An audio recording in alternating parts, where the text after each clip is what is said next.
এবারে টি-20 বিশ্বকাপ জিতেছে ভারত এবং বিশ্বকাপ শেষে ভিড়ের বেশে ভারতে এসে পৌঁছেছে ভারতীয় ক্রিকেটাররা। তাদেরকে রাজকীয়ভাবে সংবর্ধনা দেওয়া হয়েছিল। তাদের বিমান যখন ভারতের মাটিতে ল্যান্ড করেছিল তখন তাদেরকে পানি দিয়ে সেলুট দেওয়া হয়েছিল। ভারতীয় ক্রিকেটারদের সংবর্ধনা অনুষ্ঠানে জনতার ঢল নেমেছিল।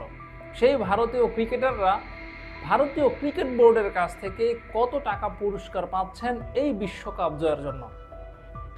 এই বিশ্বকাপের স্কোয়াডে যে 15 জন ক্রিকেটার ছিলেন তারা প্রত্যেকে এই বিশ্বকাপ জয়ের জন্য পাচ্ছেন 5 কোটি রুপি।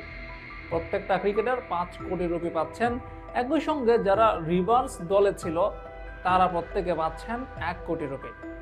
কোচিং স্টাফে যারা রয়েছে, প্রধান কোচ থেকে শুরু করে কোচিং স্টাফের অন্যান্য সদস্য যারা রয়েছে প্রত্যেকে পাচ্ছেন 2.5 কোটি রুপি।